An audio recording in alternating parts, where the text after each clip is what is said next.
Bonsoir tout le monde et bienvenue au podcast Soccer Bleu, Blanc, Noir, l'édition du 21 avril 2021. Jeff, Arius, Gary et Sandro qui sont là avec vous autres et qui vous souhaitent la bienvenue dans ce podcast. Ça va être un gros podcast ce soir parce qu'on va parler de soccer et de développement de soccer avec les invités. Donc, les gens du Manic FC et l'Académie du Manic. Et Arius, je vais te laisser donc introduire nos invités. Nos invités, Sandro Grande, qui était déjà notre invité déjà, un ami de longue date. Et puis, je remercie Sandro d'être venu. Puis, j'ai le privilège ce soir de vous présenter Gary. Gary, le président de Manic FA. Donc, l'académie qu'on entend parler ces derniers jours. Et puis, merci Gary d'avoir accepté l'invitation. Et puis, c'est vraiment un plaisir de t'avoir avec nous ce soir et puis qu'on puisse discuter de ta vision et puis du développement du foot au Québec. Et puis, JF, ça va être le privilège pour les jeunes qui veulent aspirer un jour à un autre niveau professionnel et puis qui veulent se faire entraîner par des entraîneurs de qualité, qualifiés pour pouvoir aspirer à l'autre niveau. Merci à toi, Arius, pour l'invitation. Très apprécié. Merci, Sandro. Jeff, oui, tu allais dire quoi? Ben, j'allais dire, c'est la place, c'est ça, pour les jeunes qui veulent se développer et chercher justement à atteindre leur plein potentiel.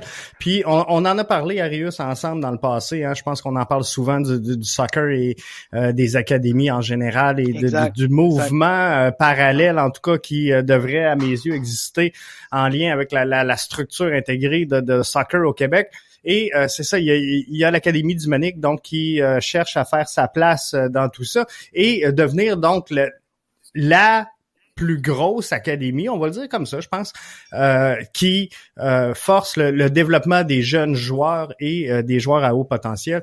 Donc, Gary, si tu veux juste nous mettre en contexte un peu avec le projet de l'Académie du Manic.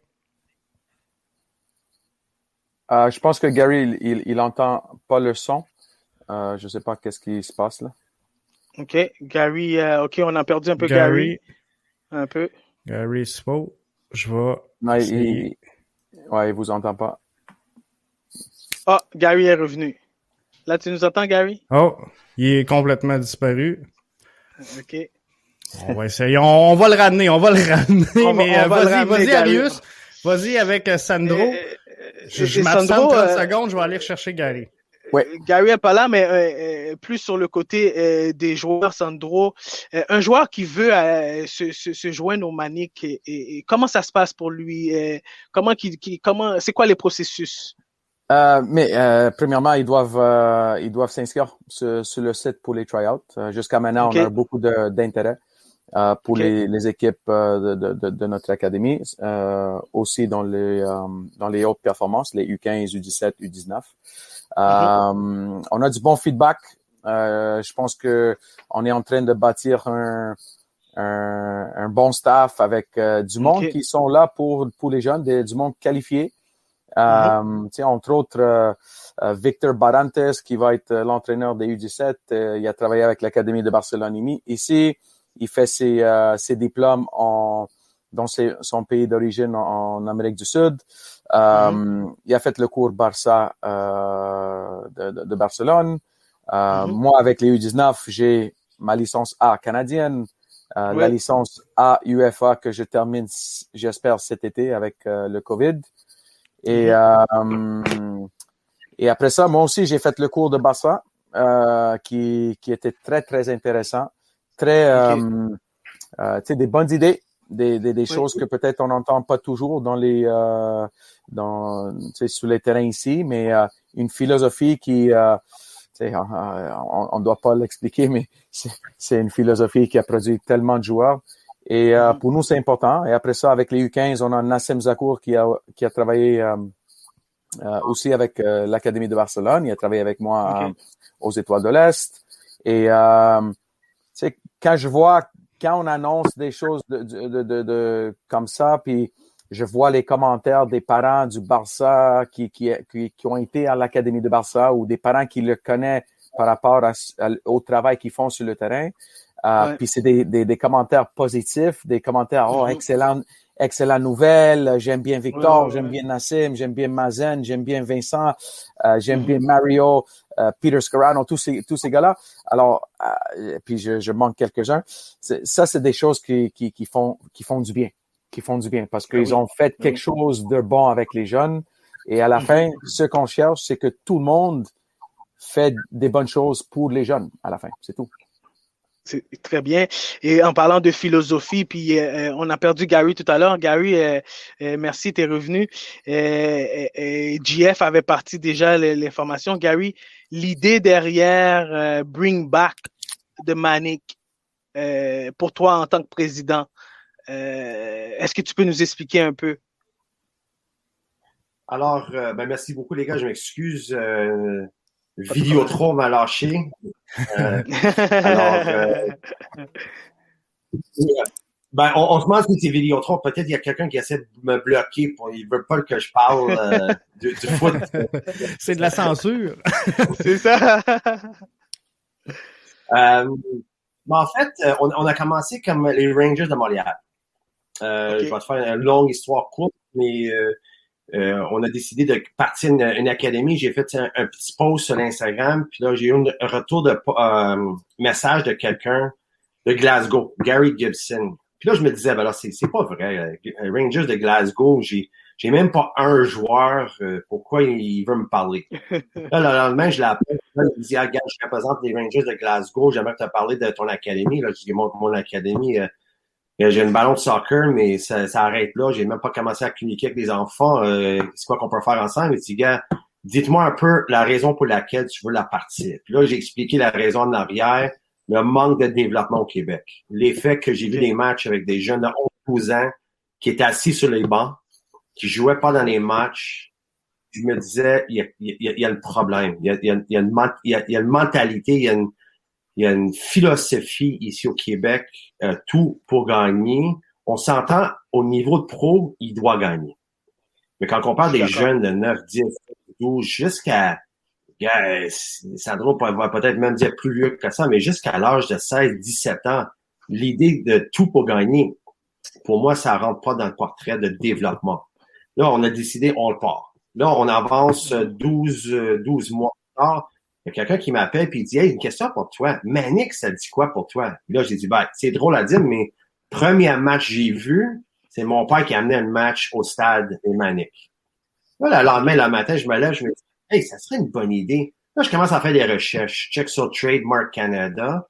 Puis là, j'ai remarqué que Molson Coors, ils ont laissé aller le nom. Là, j'appelle mon avocat tout de suite parce que, tu sais, je suis pas tout à fait au courant de comment ça marche. Là, je dis, là, je peux-tu la reprendre quand ça marche? Elle dit, gars, oui. J'ai dit, OK, gars, moi, je me disais que ça va me coûter 30 000, 50 000, 100 000 pour avoir le logo, le nom. Je pense que c'était 800 quelque chose, 900 $. Puis là, bing, bang, je deviens la propriétaire du trademark, du marque Manic. Et c'est parti de là. Wow. Puis je te dis, j'ai mis un petit annonce sur Instagram. En dans 2 minutes, j'ai tous les gars de 40 à 55 ans qui m'envoient des photos. Malheureusement, ils ont acheté les jerseys Manic quand ils avaient 12 ans parce que tu voyais la moitié de la bedaine qui sortait d'en bas du jersey. Je me disais, hey, je pense que j'ai vraiment tombé sur quelque chose de spécial. Je vais peut-être faire sortir du monde, je vais leur faire penser à leur jeunesse. Et tu sais, les parents, les enfants, ils vont dire, hey, tu sais, moi, je me souviens quand j'étais allé voir Gordon Hill, quand j'étais allé voir Tony Towers, là, ils vont parler avec leurs enfants de tout ça. C'est là que c'est parti, puis on est rendu aujourd'hui on est rendu où est-ce qu'on est rendu? Vous êtes rendu où est-ce que vous êtes rendu? Puis Gary, c'est vraiment formidable d'entendre ça. Et puis, toi, ta passion pour le ballon rond, tu as bien dit, tu as parlé de développement. Donc, tu dois avoir une passion pour le ballon rond pour parler de développement et que tu as remarqué tout de suite qu'il y avait un problème au niveau du développement. Et là, tu as commencé à aller, tu as mis le Manic sur pied. Maintenant, tu t'es entouré des grands éducateurs. Je connais personnellement Sandro Grande. Qu'est-ce que le Manic peut amener de plus à un jeune que ce que tu as vu de près présentement? C'est le cheminement. C'est les opportunités. Okay. Gars, t'es supporter, t'es pas supporter de CF Montréal. C'est la meilleure équipe ici, à Montréal, Québec. Un des 3 top au Canada. C'est la Ligue MLS. Eux, quand leur académie, ils font quoi? Ils ont juste 20 spots à chaque groupe d'âge. U9, U10, jusqu'à leur 23. Il y a une vingtaine de choix qui pourraient. Ça veut dire que eux, ils vont faire leur meilleur. Ouais, bien, ils vont faire leur meilleur d'avoir les meilleurs 20 joueurs qu'ils peuvent aller chercher. On s'entend? C'est leur job de faire ça. Est-ce qu'il manque des joueurs? Est-ce qu'ils trompent dans leur évaluation des joueurs? Oui. Mais là, j'ai une question pour toi. Léon, c'est un gros club, hein, Léon? Oui. Léon, ils ont trompé Ronaldo. Est-ce que c'est une mauvaise équipe parce qu'ils ont manqué Ronaldo? Griezmann a été passé, Platini a été passé. Alors, nous, comment qu'on veut se placer? Nous, on veut trouver les 20 numéros 2, les deuxième set de 20 joueurs ici au Québec pour leur offrir cette opportunité. Puis au bout de ligne, moi, ben oui, tu sais, j'ai rasé avec Sandro l'autre jour, puis on se disait, imagine la journée que peut-être c'est cette année, peut-être c'est l'année prochaine, puis on a un appel de CF Montréal, puis il dit, gars, tel joueur, on l'avait vu dans un match, il nous intéresse, on peut-tu lui voir pour 2 semaines ici avec notre académie? La réponse, oui, certainement. On est là pour développer les enfants, leur offrir plus d'opportunités, que ce soit CF Montréal, Atlético Ottawa, en Europe, USL, UPSL, peu importe, c'est offrir plus de cheminement pour le jeune joueur. Parce qu'aujourd'hui, comme je te disais tout à l'heure... Oui, excuse-moi. Vas-y. Non, mais tu as dit un mot qui est très important pour moi, qui était opportunité, puis Sandro peut parler un peu là-dessus aussi. Nous, quand on était plus jeunes, on a eu la chance d'avoir l'opportunité parce qu'il y avait quelqu'un qui croyait en nous, qui croyait qu'on pouvait peut-être réussir dans ce qu'on aimait, qui était le ballon rond, parce que Dieu sait, Sandro peut le témoigner, comment on n'était pas bien entouré comme les jeunes sont entourés aujourd'hui. Sandro? Hein? Non, c'est sûr. On avait des gars, tu les connais bien, Tony Nkolingo, Italo Di Gioacchino. On avait des gars à côté de nous mais c'était une personne, 2 personnes. En ce moment, avec l'Internet, avec les partenariats que Gary peut faire en Europe, qu'on a déjà annoncé et d'autres qui vont arriver, c'est sûr qu'on est en train de créer d'autres cheminements. Le CF Montréal, TFC, Vancouver, tous les clubs de la MLS, ça aussi, c'est un cheminement. C'est ça. Alors, si un jeune de l'académie, moi, je me demande, le mandat d'un club, c'est quoi? C'est offrir un service. Parfait. Ça, c'est la première chose. Après ça, c'est aussi offrir un cheminement. Si on tire tous dans la même direction, on va peut-être arrêter de se plaindre de l'équipe nationale qui ne gagne pas. Mais l'équipe nationale ne gagne pas parce que peut-être Sandro, Arius et tous les autres entraîneurs au Canada ont fait pas assez un bon travail. Alors, si on tire tous dans la même direction, un jour, on va voir l'équipe du Canada qui se qualifie à chaque année. Tu sais, l'équipe U23 qui vont aller aux Jeux olympiques. Alors, si on tire tous dans la même direction, si Arius, il sort un joueur qui est dans le nord du Québec ou dans l'est du Québec, whatever, on est très content. Pourquoi on devrait être jaloux? So, on est là pour les enfants. Pour les enfants. Aux Étoiles de l'Est, on a donné la chance, avec Matthew Catavolo, il est allé à CF Montréal à 14 ans. Oui. Et 3 ans plus tard, il fait la Coupe du Monde du 17. 4 ans plus tard, il a fait le camp d'entraînement avec la première équipe. Ça, c'est des choses qu'on doit viser. Le trophée, la médaille, ça, c'est juste extra. Ça, c'est des détails. Exact. Ouais. Oui, JF. Ben, j'allais dire, le CF Montréal, leur mission, si on veut un peu, c'est pas nécessairement de développer des athlètes, mais de développer des joueurs pour son club. Donc, c'est là que trouve l'importance des académies en dehors, parce que présentement, la seule académie qu'on a pour un joueur qui veut se démarquer, c'est le CF Montréal, mais c'est pas leur rôle de produire des joueurs qui vont partir à droite et à gauche. Là. Ce qu'ils veulent, eux, c'est garder, Gary le disait tantôt, garder les 20 meilleurs joueurs pour leur maison à eux autres. Donc, ils n'ont pas avantage à prendre des joueurs, les former puis les envoyer à droite et à gauche. Donc, pour le jeune, s'il ne cadre pas dans la philosophie, dans l'éthique ou dans les besoins du CF Montréal, il se retrouve un peu démuni, là. Mais Jeff, je peux répondre à ça. Oui. C'est pas tout à fait de les tenir, les joueurs. Parce que s'il y a un joueur de l'Impact que comme Vancouver il a fait, il vend Alphonso Davies. Oui, peut-être Vancouver voudrait le tenir, Alphonso Davies. Mais la réalité, c'est que quand tu as ce type de joueur qui va à Bayern Munich, quand même, il représente ton club et quand même ton club a un retour sur l'investissement. Alors, il faut regarder un peu plus le système Amérique centrale, Amérique du Sud, Afrique, qui font juste produire et les mettre en Europe. C'est ça. You know, like so. Mais puis, est-ce que c'est l'idée derrière, Gary? Parce que Gary, personnellement, moi, j'admire ce que vous faites parce que moi, personnellement, j'ai décidé moi-même aussi d'investir dans une académie privée. Et puis, je sais que c'est beaucoup d'investissement, de temps et d'argent. Et pourquoi on devrait empêcher quelqu'un qui veut le bien des enfants, l'encadrement des enfants, de vouloir donner des opportunités, comme tu disais tout à l'heure? C'est une excellente question. Moi, j'en questionne, c'est qui le bloque. Moi, je me questionne, c'est qui a les problèmes avec les académies. Il y a des jours que je me lève le matin, puis je me dis que la Fédé, ils sont ouverts, puis ils aimeraient bien avoir des académies. Il y a des matins que je me lève et je me dis, c'est les clubs qui sont contre moi. J'ai la misère à comprendre pourquoi un club qui est fait des bénévoles sur le CA, et aussi la plupart des éducateurs, c'est des bénévoles. Pourquoi eux ne voulaient pas avoir une académie pour avoir plus de développement pour leurs enfants? Parce qu'on s'entend que 90% des gens qui sont impliqués avec les clubs, que ce soit sur le CA ou comme éducateurs, c'est des parents.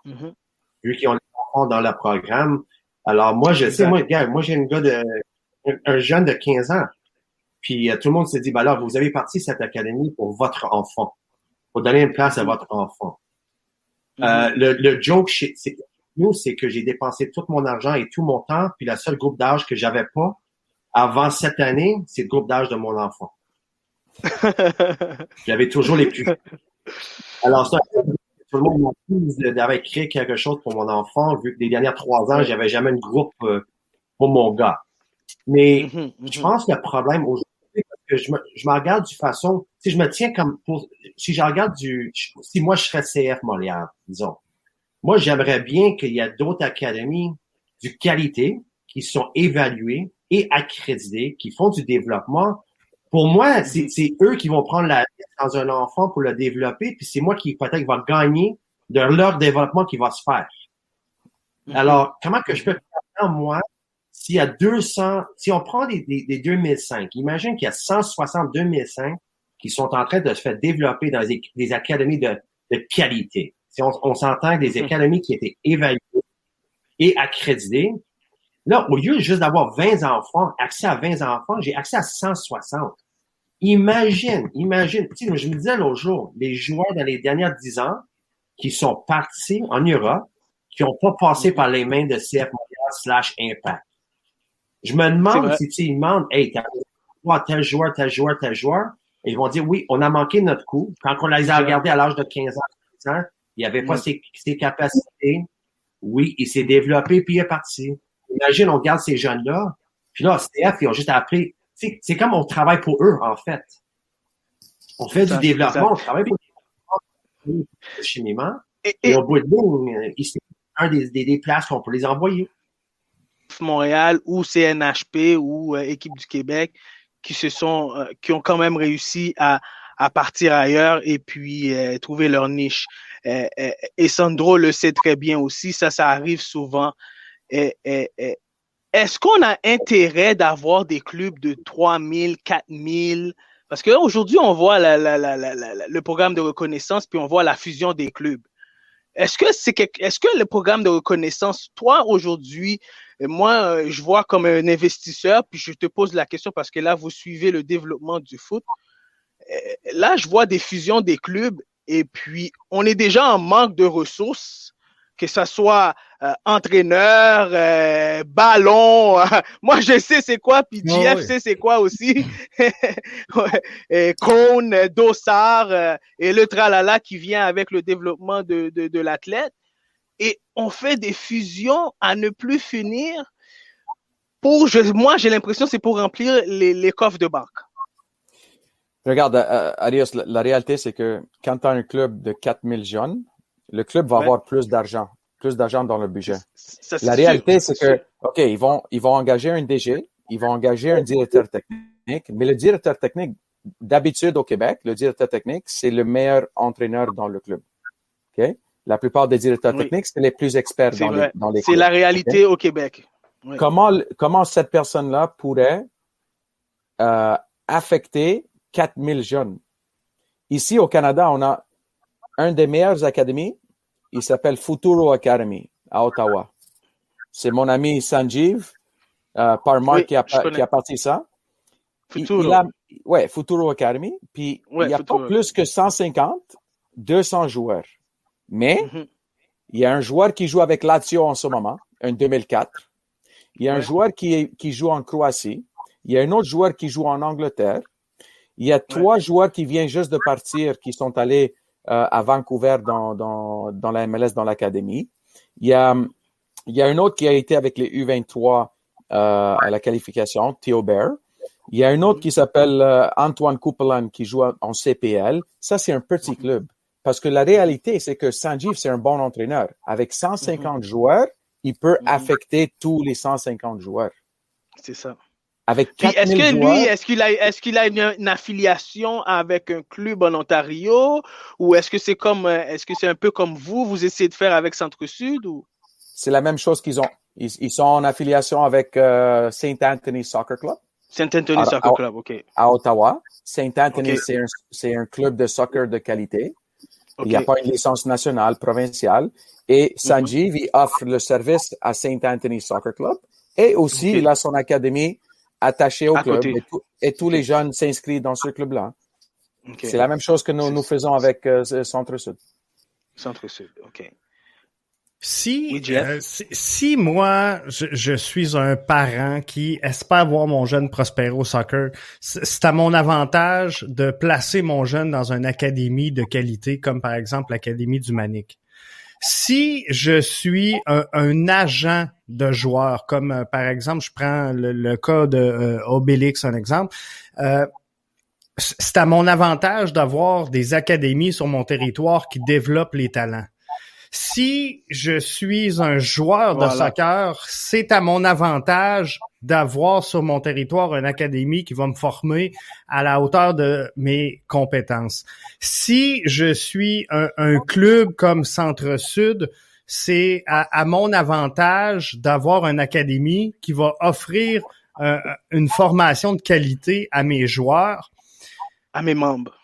Donc, je vois comme un partenariat gagnant-gagnant pour tout le monde. Donc, c'est où que ça chope, là? Pourquoi qu'on n'est pas capable de s'entendre entre les académies puis justement cette association-là?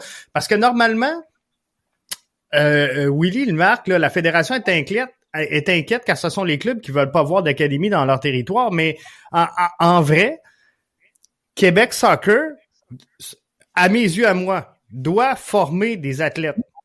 C'est pas le rôle de former des clubs ou de former des associations régionales ou de former des CA. Ce qui devrait être au cœur de la mission de Québec Soccer, c'est l'athlète. C'est l'athlète. Mais là, présentement, c'est pas ça qu'on fait. si on prive l'athlète d'une formation de qualité? C'est où, justement, dans la hiérarchie que ça bloque pour qu'on soit pas capable de faire reconnaître nos académies? Wow. Est-ce qu'on a encore 2 heures sur notre podcast? On a le temps. On a le temps, Gary. T'inquiète, on a le temps, Gary. Mais juste avant, Gary, tu nous réponds 30 secondes, Gary. Je veux juste prendre justement la missive que Soccer Québec avait envoyée cette semaine, qui a lancé l'idée de lancer le podcast. Soccer Québec, dans sa missive, qui dit qu'il reconnaît pas le Manic, mais il démarre la lettre avec l'entête, la mission. Promouvoir, développer et régir le soccer sur le territoire. Finalement, soutenir les ARS par des actions concertées et coordonnées en ayant toujours en priorité les joueurs et joueuses au centre de nos préoccupations. Puis moi, c'est ça, la mission, ça devrait être que ça. Avoir en priorité les joueurs et joueuses de soccer, mais clairement en prenant des décisions comme ça, pas comme ça, parce que en fait c'est pas vraiment une décision. Ce qu'on dit, c'est qu'on reconnaît pas, mais tu sais, il y a jamais eu de cachette que le Manic a dit que tu sais il était reconnu. Fait que je comprends pas cette en vérité, sortie-là le message est un peu contradictoire. C'est ça que tu veux exactement, dire. C'est exactement. Ça. Moi, je pense que s'ils veulent placer le joueur au centre du développement, faut qu'il parle pas des deux côtés de la bouche. Vas-y, Gary. Vas-y. Mais, gars, on a juste à regarder c'est quoi, depuis 2017-2018 qu'on parle des accréditations des académies. Puis à chaque année, pour une raison ou l'autre, il la déplace à l'année suivante. On est rendu 2021, on s'approche 2022, puis on parle toujours de l'accréditation des académies. On peut se dire que oui, ici au Québec, on avait eu des franchises. Puis en parlant de ça, je peux prendre un peu de côté Soccer Québec et les clubs, parce que moi aussi, j'avais de la misère avec les franchises qui rentraient, qui chargeaient 150 à 200 000 euros pour avoir l'utilisation de logo. Au bout de ligne, il y a quelqu'un qui doit payer pour ça. Puis c'est qui? C'est les enfants. Franchise, on parle, Gary, quand on parle de franchise, on parle comme par exemple l'Académie du Barça qui était venue ici, c'est ça? C'est Barça, c'est PSG. Puis je veux être clair d'une chose. Je parle pas des éducateurs qui étaient impliqués. Je connais très bien les éducateurs, les gars chez PSG, et aussi les gars de Barça. Ça n'a rien à faire avec les éducateurs qui étaient là. Ils faisaient une très bonne job. Je peux te dire que mon enfant était dans PSG, dans l'académie de PSG. Mm-hmm. Alors, et je comprends de le côté Soccer Québec quand il regarde ça puis il dit, gars, c'est difficile de donner une accréditation à une académie qui est en fait un franchise. Mais là, on retrouve, c'est quoi le problème aujourd'hui? On est rendu 2021. En 2020, novembre, moi, j'ai déposé mon dossier à Soccer Québec. On a eu une réunion avec le DG de Soccer Québec. J'ai été très transparent en lui disant que, soit club ou académie, j'aimerais être évalué. Tu sais, j'ai même pas demandé d'être accrédité, je voulais me faire évaluer. Parce que je me disais, pour je devrais être évalué. Parce que l'idée de juste donner une accréditation à quelqu'un parce qu'il veut ouvrir un club, je me disais, ça n'a pas de bon sens. Si tu veux gérer un club de qualité de foot dans un petit coin de Québec pour les jeunes qui demeurent dans ce coin-là, ça, c'est tout à fait correct.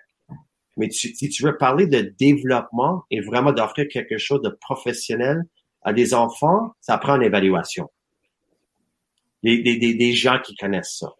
Là, j'ai déposé ça, je m'attendais qu'il y ait de quoi qui arrive. Il m'a clairement indiqué que, gars, numéro 1, on n'est pas là pour l'accréditation des académies. Et numéro 2, c'est même pas nous qui fait l'accréditation des clubs. Là, ça m'a tombé comme, wow, c'est quoi ça? Vous êtes Soccer Québec, vous êtes the big boys de Québec. Comment ça, c'est pas vous autres qui gèrent ça? Non, c'est les régions. Puis là, je revire d'abord, je me dis, OK, ben là, je vais m'approcher des régions. Je vais aller parler avec des régions. J'ai fait le tour de deux régions, en fait. Un, c'était Lac-Saint-Louis. L'autre, c'était Bourassa. On a eu des bonnes discussions avec les deux. Lac-Saint-Louis, j'ai commencé avec un ville, très bonne discussion avec la ville. À un moment donné, qu'est-ce qui arrive, c'est les égos. c'est les parents, les bénévoles. Ils ont peur que peut-être si moi je rentre, leur enfant va se faire couper de U13 AA parce qu'il ou elle est là, puis ils n'ont oublié ça. Ils ne vont pas rentrer les professionnels parce qu'ils vont voir que on fait pas du bon travail ici. Là, je me déplaçais de Dorval, de Lac-Saint-Louis. Je suis allé vers Bourassa. Mais là, Bourassa, comme je t'ai dit tout à l'heure, ça va prendre un autre 2 heures pour je m'embarque dans l'histoire de Bourassa et qu'est-ce qui s'est passé là. Mais ce que j'avais remarqué, pour répondre à votre question, Jeff, j'ai remarqué que c'est pas vraiment le problème de Soccer Québec. Oui, Soccer Québec, pour une raison ou l'autre, c'est uniquement eux qui savent. C'est une très bonne question pour eux, pourquoi ils commencent pas les évaluations, l'accréditation des académies. Mais je trouve que c'est plutôt les régions et les clubs qui bloquent ça. Vous avez vu dans la lettre de Soccer Québec, ils ont commencé la lettre en disant qu'ils ont eu des appels des parents, des joueurs de style de ça et des clubs. Gars, je peux pas parler pour eux, mais j'imagine que c'est pas eux qui ont pris les démarches pour dire, gars, on va sortir cette lettre-là pour vraiment fermer les portes de Manic FA.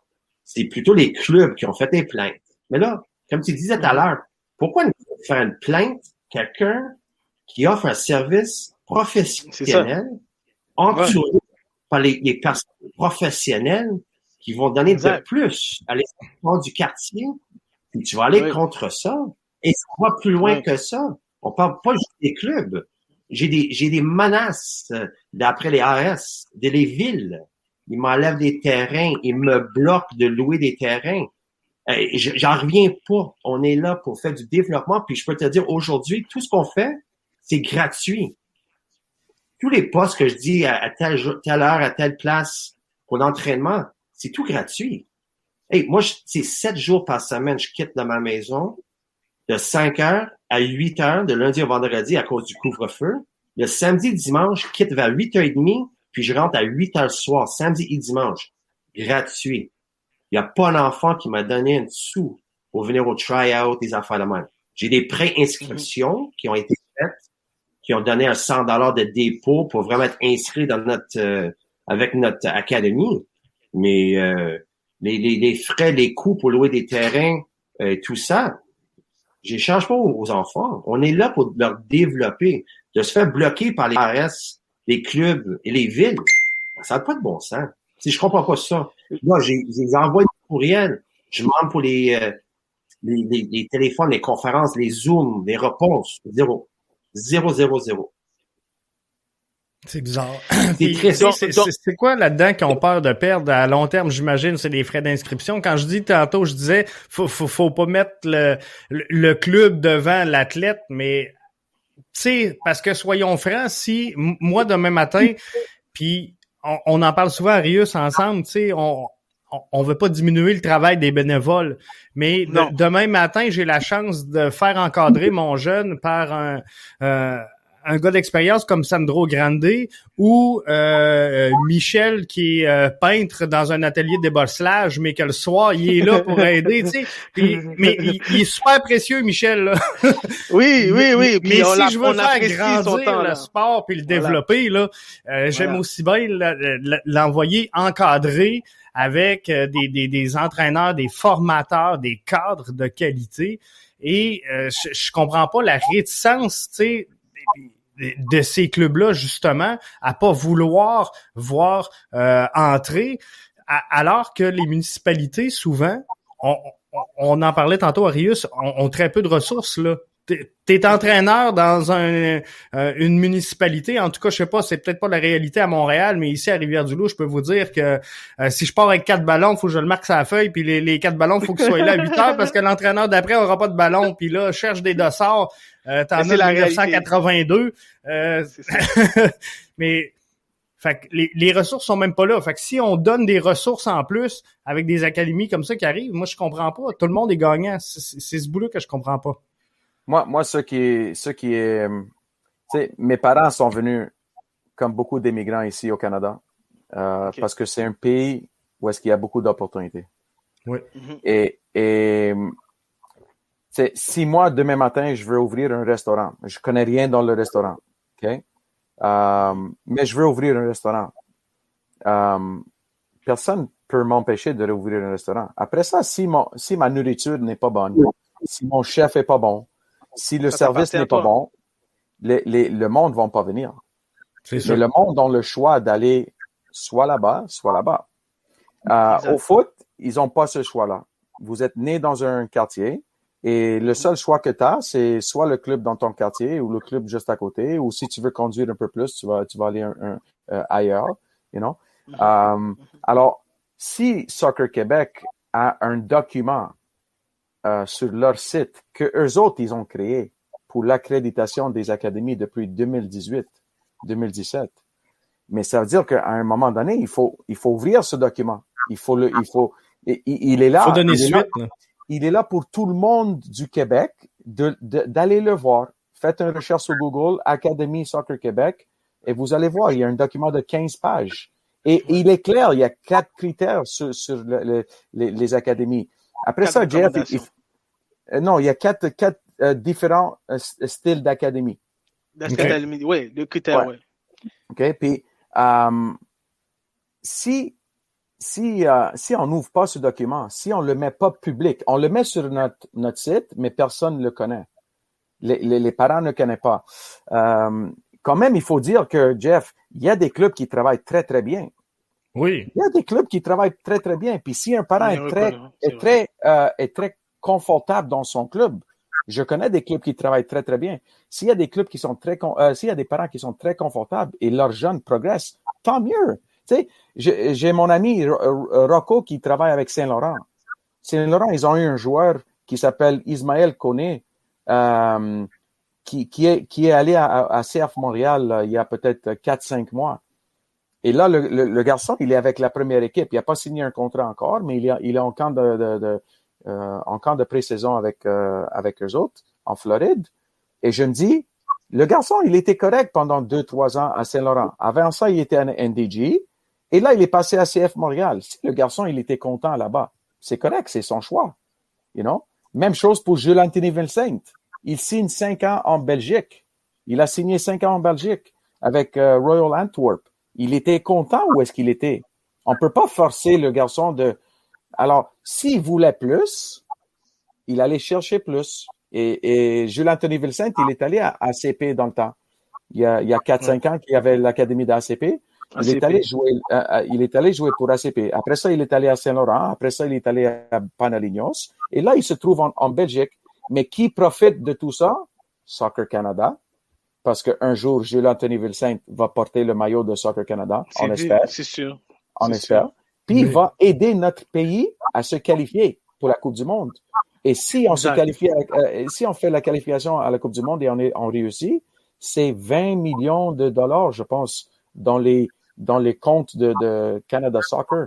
C'est ça qu'on doit aller chercher, les 20 millions, les 30 millions de commandites.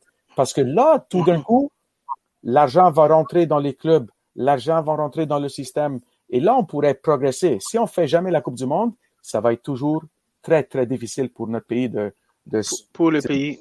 Ouais, de continuer à développer. Et Sandro, tu as amené un bon point, puis je veux que les auditeurs comprennent ce soir, JF, que Sandro Gary, le Manic est là pour le développement des joueurs et que nous, ce soir, pourquoi on a abordé ce sujet? Parce que nous en parlons souvent à nos podcasts que c'est important de donner des opportunités aux jeunes joueurs parce que nous croyons qu'il y a des jeunes joueurs qui ont du talent, mais qui passent à travers le système, mais qui se développent un petit peu plus tard à cause que peut-être, je sais pas, quoi la raison de croissance ou quoi que ce soit, mais il y a des joueurs qui se développent un peu plus tard, puis ça, on l'est tous conscients. Sandro, toi et moi, et aujourd'hui, le Manic est dans une position où est-ce que le Manic peut donner espoir à certains jeunes. Et puis, il y a peut-être une semaine, vous avez annoncé que vous avez une entente avec Centre-Sud, un partenariat pour le développement et tout. Et puis une autre semaine après, on revient sur le même sujet que Québec Soccer fait en sorte que vous n'êtes pas reconnu. Mais est-ce que c'est le mot académie qui dérange ou est-ce que parce que il faut qu'on s'entende là, parce que je pense que les deux identités sont là pour le développement de l'athlète. Donc, que ça soit une association de soccer, que ça soit une fédération de soccer, l'idée derrière tout ça, comme JF l'a dit, c'est de développer des athlètes de soccer. Mais est-ce que aujourd'hui on est dans un moment, dans un temps où il faut qu'il y ait un changement au niveau de la façon de penser puis la façon qu'on veut développer le foot au Québec, Gary? Certainement. Regarde, on le voit. On le voit. On se qualifie pas pour les U23, on se qualifie pas pour les Coupes du Monde. Bien dit. On est un pays avec 38 millions d'habitants. On a combien de nationalités ici au Canada?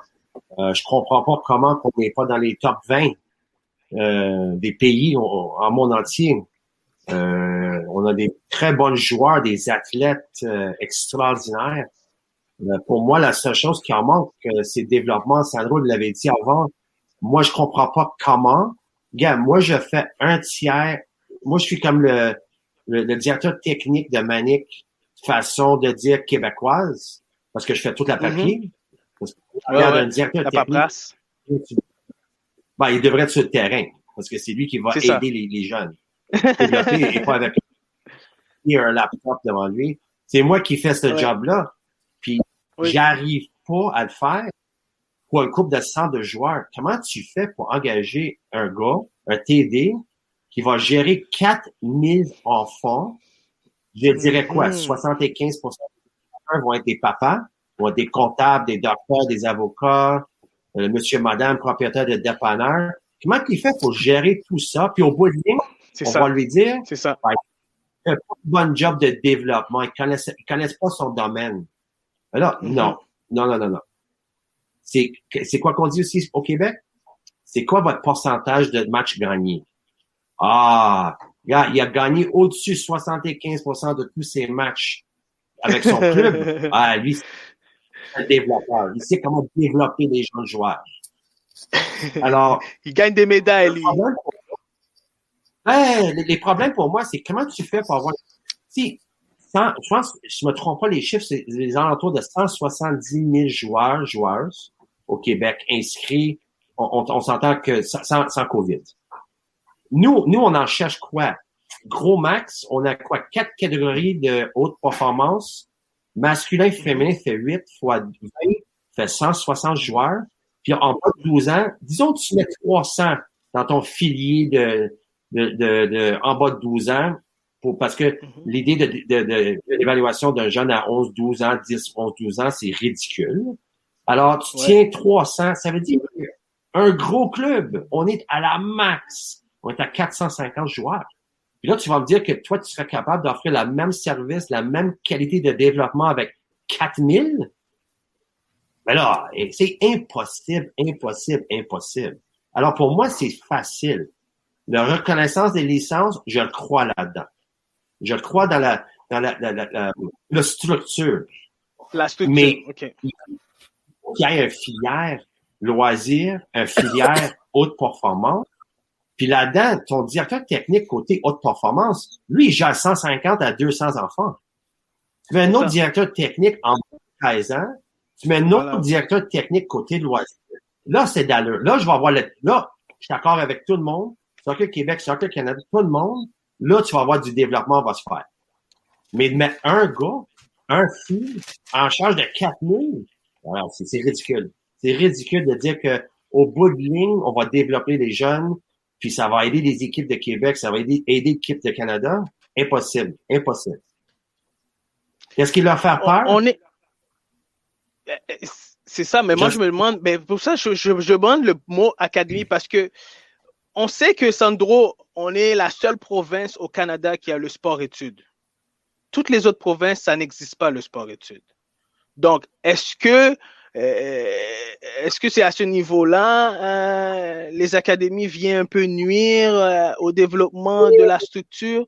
Est-ce que c'est à ce niveau-là qu'on peut, parce que nous, en Ontario, on voit les académies réussir très bien. Et puis, on voit qu'il y a une ligue en Ontario. Et puis, on voit que Soccer Canada permet à ce que les académies puissent s'intégrer dans le développement du foot et pourquoi moi je considère que le Québec c'est une des grandes fédérations à travers le pays et pourquoi on est aujourd'hui en 2021 pas capable de trouver une solution. Regarde, alors premièrement, le sport-études, c'est au niveau programme, c'est le meilleur programme au monde. C'est ça. L'idée du sport-études, c'est le meilleur programme au monde. Oui. Le problème, c'est que si un jeune va 5 fois par semaine dans le sport-études et il s'entraîne 3 fois le soir avec son club et le week-end, il joue un match, il est sur le terrain dans une façon structurée 9 fois par semaine. Il y a une région comme Laval où est-ce que les jeunes s'entraînent 3 fois par semaine, mardi, mercredi, jeudi, avec le sport-études. Lundi, ils font une classe de théorie. Vendredi, ils font une classe de multisport. OK? Alors, ça, c'est correct. Mais le problème, c'est que le même jeune va dans son club le soir et ils peuvent pas rater. Ils peuvent pas s'absenter. C'est trop. Et on se demande, et la question arrive à chaque année et on n'est pas capable de trouver la solution. Pourquoi les jeunes se blessent? Pourquoi les jeunes quittent? Tu sais, j'ai eu une discussion l'autre jour avec un ami. J'ai dit, il y a des études de combien de drop-out. Il y a, je sais pas comment dire ça en français. Abandon. Abandon à l'école secondaire. Il y a une étude de ça. Décrochage. Décrochage de l'école secondaire. Il y a une étude pour ça. Pourquoi on fait pas la même étude pour le foot? Et on demande, c'est quoi le problème? Parce que j'ai amené la question... Vas-y, continue. Non, je voulais juste dire, moi puis Gary, on connaît un joueur très talentueux. C'est un 2005. Je vais pas dire son nom, OK? On se demandait, mais il est où? Il est où, ce garçon-là? Gary, il y a 2 semaines, il me dit, il a lâché le foot. Il a à peine 15-16 ans. Brûlé. C'est un 2005. Brûlé. Il veut plus savoir. Il veut plus savoir.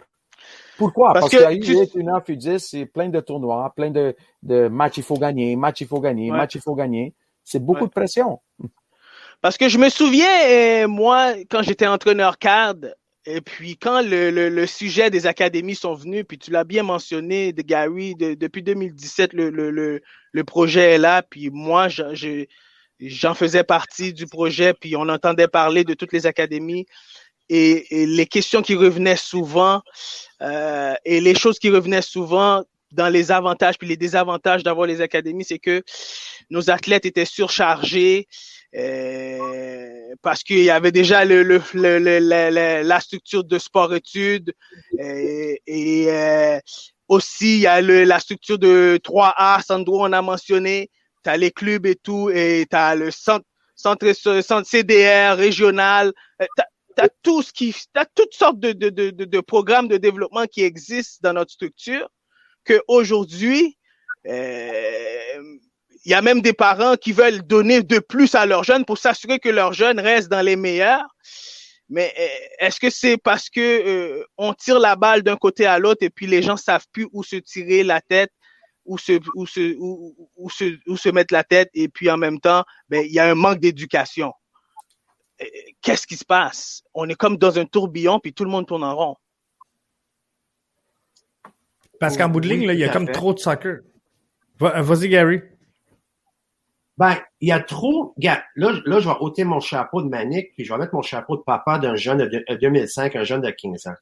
C'est ça. Moi aussi, j'ai regardé le système club, puis mon fils me demandait pour plus. Le gars, mon coach, c'est un papa, c'est un bon Jack. Je connais très bien son fils, mais tu sais, il n'arrive pas à même comprendre comment jouer. Il me montre pas comment tirer. Il me montre pas comment prendre un ballon. À rien. Peux-tu me trouver de... Puis là, gars, je suis allé chercher, j'ai trouvé Pierre-Richard, Thomas. Puis là, j'ai tombé ami avec Pierre-Richard, puis mon gars Lucas, il s'entraînait 2 fois par semaine avec Pierre-Richard, parce que, oublie ça, à son club, il n'y avait pas de développement. Alors, oui, il y avait 2-3 pratiques avec son club, 1 match par semaine, ça fait 4, 2 fois avec Pierre, ça fait 6. Même moi, je me demandais, est-ce que c'est trop? Mais la réalité, c'est que Il y avait vraiment juste 2 séances de vrai foot avec Pierre Richard. Le restant, c'était du loisir, c'était du fun, c'était comme du... C'est ça. On appelle ça du Manic Street, tu sais, du pick-up. Yeah. Ouais. Alors, ouais. je comprends très bien où les parents sont aujourd'hui, parce qu'ils sont dans un club, ils sont pas satisfaits. Ils se disent, mais j'ai des matchs, des compétitions. L'enfant aime les compétitions, il joue avec ses amis. Côté développement, il y a vraiment un manque de développement. Là, ils cherchent des trucs à l'extérieur. Et ça a donné vie à les programmes comme PSG, comme Barça, qui faisaient 2 entraînements par semaine de surplus. Ils chargeaient 3 000 $, 4 000 $ pour donner 2 entraînements et un match amical de temps en temps. Puis là, boum, ça sort les Manic. Manic offre quelque chose de professionnel. On se dit toujours, je te demande jamais de quitter votre club. C'est une décision que tu vas faire toi-même. C'est ça. Puis là, qu'est-ce qui arrive avec 99,9% de tous les enfants? Ils décident de rester avec la Manic. Pourquoi? Parce qu'ils voient que c'est du développement. Qu'il n'y a pas de stress. Qu'ils savent que leur coach, que ça soit Nassim, Sandro, Mazin, Mario, Victor, s'ils essaient de faire quelque chose sur le terrain, ils vont pas faire sortir du match, puis ils vont s'asseoir sur le banc parce qu'ils ont essayé de faire quelque chose de différent.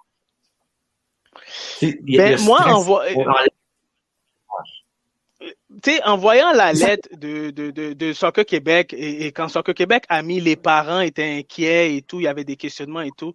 Moi, j'ai fait un peu le retour sur toutes mes vécus puis mes situations que j'ai vécues comme entraîneur, comme directeur technique et tout. Sandro peut en témoigner. Combien d'entraîneurs que moi j'ai fait face, même entraîneurs que moi j'étais leur directeur technique, qui dit ça c'est mon équipe, je veux pas perdre mon joueur, moi mon joueur doit, c'est comme ça là. Et donc ça finissait plus les discussions et puis Sandro, est-ce que moi aujourd'hui, moi je pense que je me pose, je pense qu'on est comme dans un, je répète encore, dans un tourbillon et puis les parents ne sont pas très bien éduqués par rapport à quel est le vrai environnement culturel, footballistiquement parlant, qu'un jeune a besoin, qu'aujourd'hui, on les a tellement manipulés au niveau des certains clubs qu'ils ont de la misère à prendre des bonnes décisions. C'est quoi le meilleur développement pour leurs jeunes? C'est drôle que tu dis ça, Arius, mais il y a peut-être 2 semaines sur Twitter, il y a Todd Bean. Je suis Todd Bean. Todd Bean, il est marié avec la fille de Cruyff. Okay. Alors, lui, il est aux États-Unis, mais il a été en Espagne pendant plusieurs années. Il a suivi son beau-père, souvent. Et lui, il a son propre académie, son propre style de coaching et tout ça. Puis, il partage beaucoup de choses. Puis, il y a 2 semaines, il dit, je gage que sur Twitter, si je mets un contrat de Barcelone et je dis à tous les entraîneurs qui sont aux États-Unis, vous avez un contrat de Barcelone, demain matin, vous partez, puis vous allez en Espagne, puis vous travaillez avec le Barcelone. Il n'y a pas un entraîneur qui va dire, quand ils vont arriver là-bas, que non, moi, j'ai ma propre philosophie d'enseignement. C'est ça. J'ai mon propre équipe. Il n'y a pas un entraîneur. C'est vrai. Mais quand tu rentres dans un club, puis tu vois Arius, le monde ne respecte pas Arius, ne respecte pas les directeurs techniques professionnels, parce que nous autres, on est des professionnels. On doit arrêter de dire, on est juste des entraîneurs comme n'importe qui. Non, Mike Pitulano, c'est un entraîneur professionnel. John Limiada, c'est un entraîneur professionnel. Kit Siladopoulos, c'est un entraîneur professionnel. Gilbert qui travaille avec Longueuil, le DT, c'est un entraîneur professionnel. Parce que si on commence pas à dire ça, puis c'est pas professionnel pour dire on coach du professionnel. Non. On coach des jeunes, on travaille avec des jeunes, mais on est des coachs professionnels. Pourquoi? Parce que on a fait beaucoup de cours, on a fait beaucoup de développement d'entraîneurs, on suit, on étudie, OK? Exact.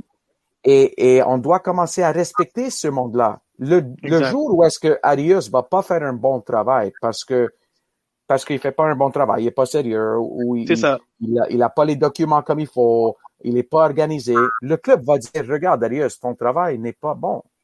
Voilà. Et tu vas pas avoir de contrat. Voilà. C'est tout. Voilà, You know? c'est tout. Ouais. Est-ce que, tu sais, le problème à mes yeux, là, puis je repense à mes expériences personnelles, je le sais pas.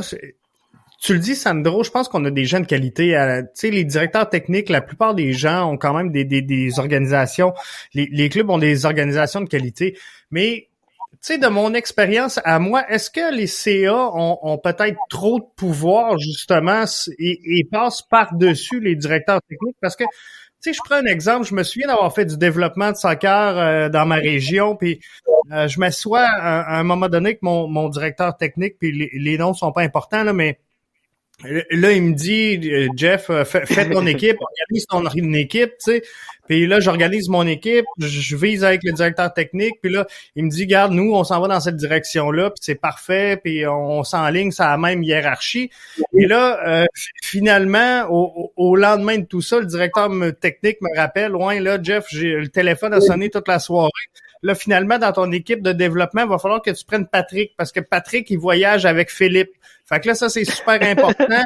Fait que, Patrick, il faut que tu le développes. Puis là, mettons, Xavier, là, son père, là, c'est lui qui a acheté le logo sur le chandail. Fait qu'il faut qu'il soit dans la première équipe. Fait que là, tu sais, là, le directeur technique, là, il a plus le pouvoir de dire, regarde, c'est l'orientation que je donne à mon club, là, parce que le CA vient d'un peu effacer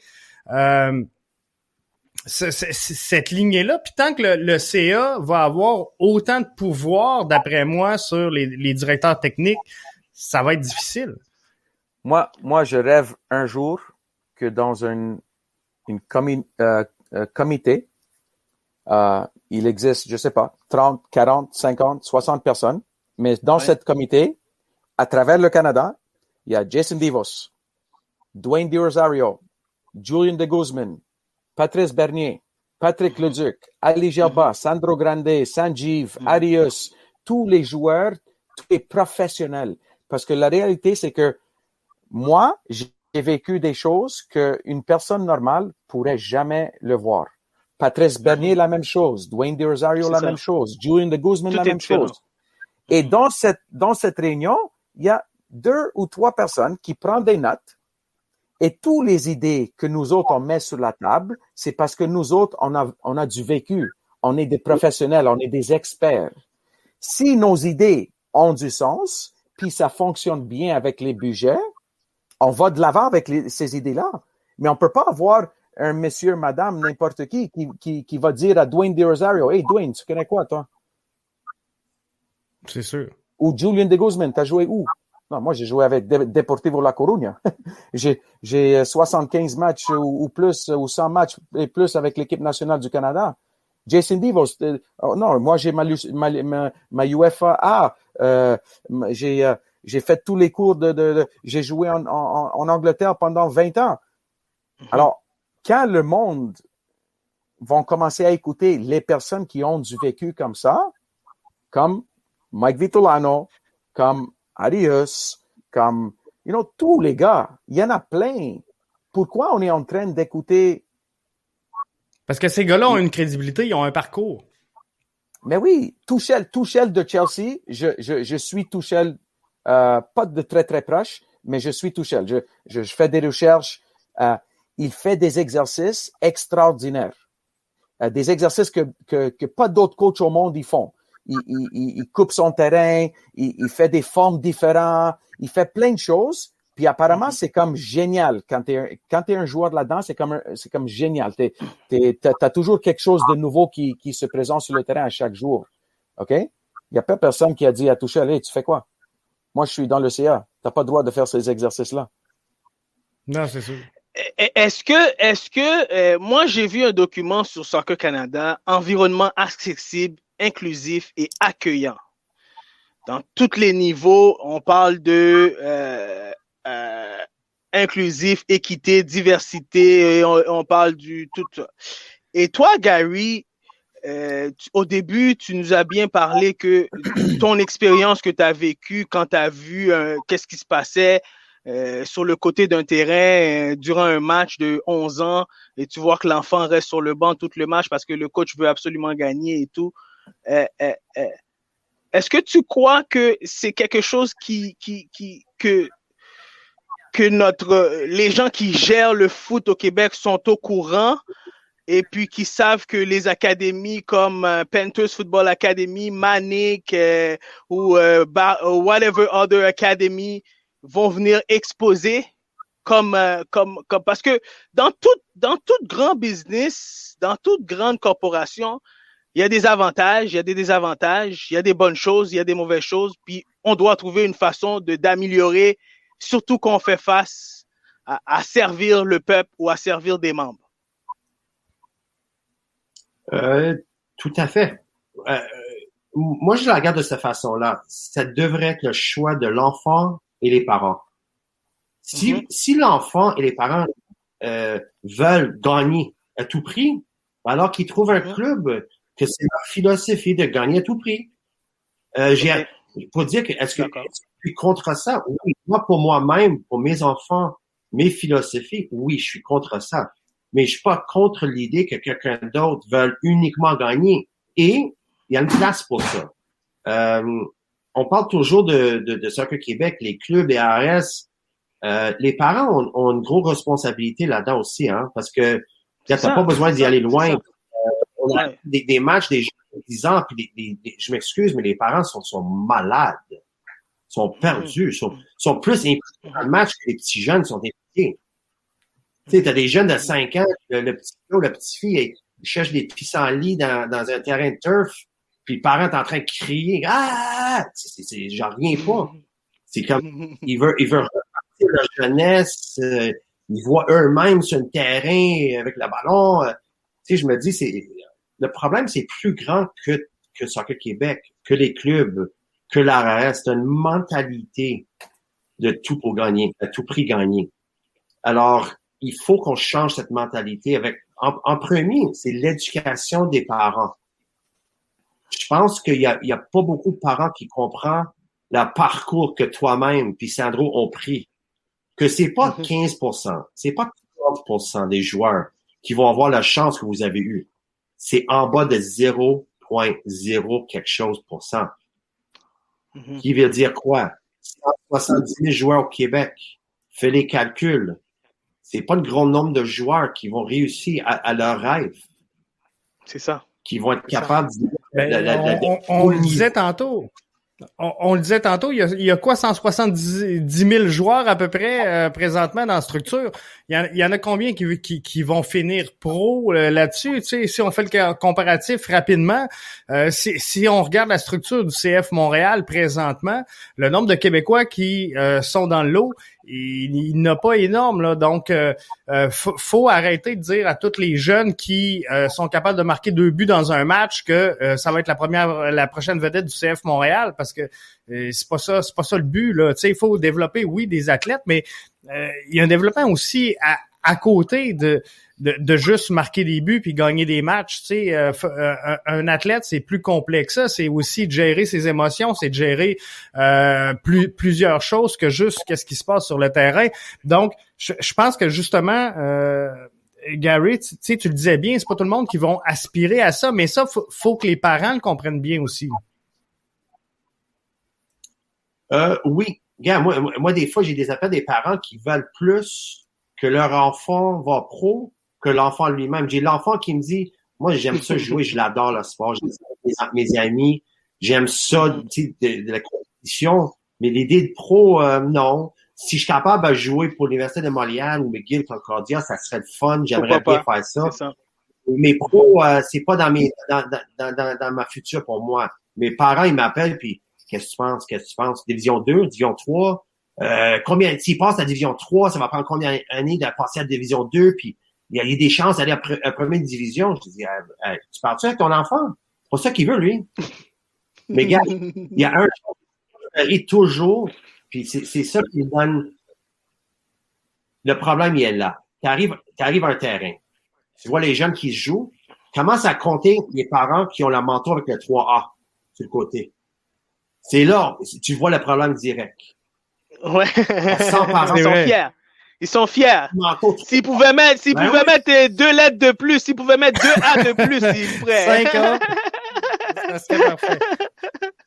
Alors, c'est qui sont fiers de leur enfant ou c'est comme on est arrivé, on est là, gars que je suis bon.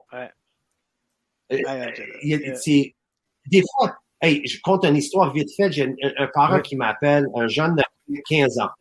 Il m'appelle puis il dit quelle question pour toi, Gary? Tu l'as vu 2 fois s'entraîner, qu'est-ce que tu penses? J'ai dit, premièrement, c'est une mauvaise question pour une mauvaise personne. Si tu veux, personnellement, qu'est-ce que je pense? Je vais te dire côté Gary, mais je me prends pas pour le côté technique. C'est à eux de répondre à ça, mais quand même, allez. Puis là, il dit, Gary, tu sais que mon enfant, là, il n'y a pas de mauvaise habitude. 15 ans. J'ai dit, OK. Il dit, gars, je vais clarifier ça parce que moi, j'ai joué pro dans mon pays, alors je sais c'est quoi ça prend pour jouer pro.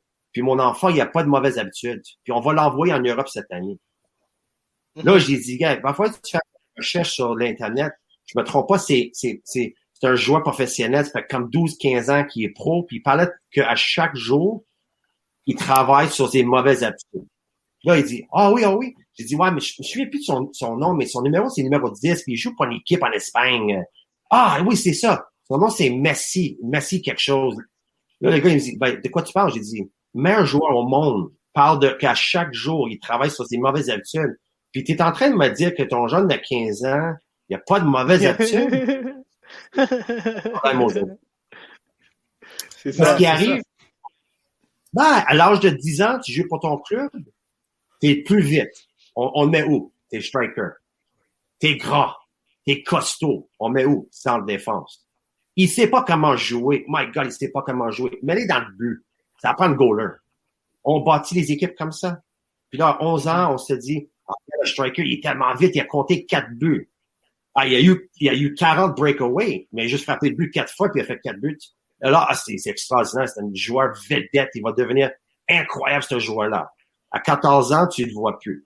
Pourquoi? Le stress que les coachs ont mis sur son dos. Gagner, il arrête de jouer. Alors, puis aussi, là, le reste du groupe, là, à un moment donné, dans l'âge, il se rattrape. Fait que souvent, ces jeunes-là, le striker, là, à 11-12 ans, il a une tête de plus que les autres. Mais là, quand il arrive à un niveau, là, fin secondaire, où ce que le groupe l'a tout rattrapé, là, c'est plus difficile pour le striker. Il y a 2 joueurs, 3 joueurs des Étoiles de l'Est que j'ai eu la chance de travailler avec. Sam Salter était très petit, très jeune, très petit, à 12, 13 ans, très maigre, on l'a aidé à aller à l'Impact à, je pense, 14 ans, 15 ans. Il a fait 1 an et demi, 2 ans. L'Impact, on dit, regarde, cette année, t'as pas bien fait. Ils l'ont laissé aller. Il est retourné aux Étoiles de l'Est. Il a continué à travailler. Il a bien fait. En ce moment, il se retrouve à Halifax en CPL. Anthony Phelps, il vient de Nouvelle-Écosse. Il se présente un jour à Étoile de l'Est. Il dit, je viens de déménager ici parce que mon frère, il joue avec l'Académie de l'Impact. Est-ce que je peux jouer avec ton club? J'ai entendu des bonnes choses. Il dit, oui, pas de problème. Très petit, très mince, pas beaucoup de muscles. Personne voulait le voir. J'ai appelé Stephen Hart, mon ami. J'ai dit, Stephen, le garçon, il est là-bas, il est à la maison durant la période de Noël. Après Noël, est-ce que tu pourrais l'inviter faire des entraînements? Pas d'engagement. En ce moment, il est encore avec la première équipe et il fait très, très bien. Et le club veut le tenir dans la première équipe. Okay? Ça, c'est un garçon que ici, personne le voulait. Personne le voulait. Au sport-études, des fois, il jouait des matchs, il jouait 15 minutes, 10 minutes. Il jouait même pas 20, 25 minutes. Okay? Mais son cerveau travaillait très, très, très, très bien sur le terrain. Sauf que il avait besoin un peu de temps, comme tu dis, JF. Il y a Garvin Metusala. Garvin Metusala, il est à Hamilton. Même chose avec Forge. Tu sais, puis c'était la même chose, coupé avec l'équipe du Québec quand il était à 13-14 ans. C'est nous autres, moi et Andrea, on l'a coupé parce qu'il était pas prêt, mais il avait une bonne cerveau. Il est allé à l'Impact. Il est resté un couple d'années. Après ça, il est retourné aux Étoiles de l'Est. Après ça, il a trouvé un autre club dans le semi-pro. Et là, tout d'un coup, première chose, il est 6 pieds quelque chose, 6 pieds 2, 6 pieds 3. Il a des muscles. Il a toujours son cerveau de foot. parce qu'il devait résoudre des problèmes quand il était plus petit. C'était pas facile. Et là, tout d'un coup, il se trouve en CPL. Alors, il faut faire attention avec l'évaluation des joueurs très jeunes. You know? Oui, c'est ça. Puis Sandro et Gary, et puis tout à l'heure, on parlait de sport-études, puis je trouve que sport-études, tu as raison, c'est un programme super important. Mais après, dans notre système, on est tous au courant que après le sport-études, ce groupe d'âge-là, il y a beaucoup de joueurs qui décrochent dans le foot parce qu'ils n'ont pas l'opportunité, comme Gary disait. Puis c'est là, moi, que je trouve que c'est très bien que un Manic Academy arrive et puis veulent donner l'opportunité à des jeunes comme ça, parce que l'impact est fermé à 20, puis à chaque année, il remplace seulement 1 ou 2 ou 3 joueurs, et ça devient un complément pour le développement du foot au Québec. Donc, est-ce que ces sujets-là n'ont pas été discutés, comme tu as mentionné que vous êtes assis avec Soccer Québec et puis vous avez déposé vos projets? Et puis, est-ce qu'il y a eu un retour sur le feedback du projet par rapport à ça, Gary, Sandro? Zéro. La réponse était là sur le site, on-site. Pour le moment, on ne fait pas l'accréditation des académies. Et si vous cherchez l'accréditation club, il faut travailler avec les AS. Pour ceux qui ne connaissent pas le système d'accréditation club, ça prend, tu peux être comptable avec 2 pieds gauche. Tu arrives à un hôtel de ville, zone de terrain, 1-11-11, 2-7 contre 7. Tu peux jouer aussi un 9 contre 9, 4 groupes d'âge de suite. Ils vont vous signer un lettre, tu te présentes aux régions, ils te donnent un club. Alors, je viens de quitter mon bureau, j'aimais jouer au foot, et avec un petit lettre de ma cousin qui travaille à la ville, puis j'ai un club. Mais nous, puis je parle, quand je dis nous, il y a plusieurs académies au Québec qui sont gérées par des professionnels. Ouais. Nous, apparemment, on n'est pas accrédités. Puis en plus, pas juste pas accrédités, ils veulent même pas nous évaluer. Tu sais, moi, je me dis toujours, donne-moi la chance de faire évaluer. Si je pense pas, je pense pas. Je vais retourner, je vais recommencer, je vais faire les changements que j'ai à faire. Mais donne-moi la chance. Pourquoi que je suis pas éligible? Ben oui. Ben, gars, on commencera pas à nommer des clubs, mais gars, moi, facilement, là, je peux nommer des clubs qui auraient dû jamais être accrédités comme club. C'est ridicule. Une couple de clubs qui sont ici au Québec. Quand on parle d'un mauvais service aux gens, aux enfants, des clubs qui ont un déficit de des centaines de mille dollars. Mais non, tout ça est correct. Mais t'arrives des gens qui veulent offrir un service aux enfants. Tu parlais tout à l'heure de inclusive, que c'est pas tout le monde. C'est pas vrai. C'est pas la réalité. Pas du tout. C'est ça. Et Steve Polillo, je veux juste revenir. Il disait, prends les commentaires, Let's create de Québec Super League. Tu sais, est-ce que c'est dangereux présentement que justement des gens comme le Manic, les Panthers Academy puis tout ça, à maner stand complètement et disent, regarde, nous, on va se le créer, le système parallèle, parce qu'on va être franc. Demain matin, il se lance 12 académies à travers tout le Québec qui décident de faire un regroupement puis de faire des matchs amicaux entre eux avec des clubs sans la reconnaissance de Soccer Québec. C'est-tu si grave que ça que les joueurs soient pas sous la sanction de la fédération? Parce que en fait, si à un moment donné, l'Impact, un exemple, le CF Montréal vient voir ces matchs-là parce qu'il y a de l'intérêt vu que c'est toutes des académies de qualité, la journée que le CF Montréal va dire, ben regarde, lui, il m'intéresse, je le prends, je l'amène dans mon académie, le joueur redevient accrédité, là. Mais il faut le dire. À Toronto, il y a 2 académies. Sigma, pour longtemps, ils n'étaient pas accrédités, mais ils ont produit le plus de joueurs professionnels au Canada. Et il y a l'autre, il y a Windstars Academy avec Bobby Graham. OK? Bobby Graham, son académie, depuis 15-16 ans, Ils ont placé 200 joueurs aux États-Unis avec des bourses d'études. Ils ont placé plus que 50 joueurs au niveau professionnel et ils ne sont jamais reconnus parce qu'ils ne veulent pas être reconnus. Et les jeunes qui vont là-bas dans leur académie disent, moi, je veux le service.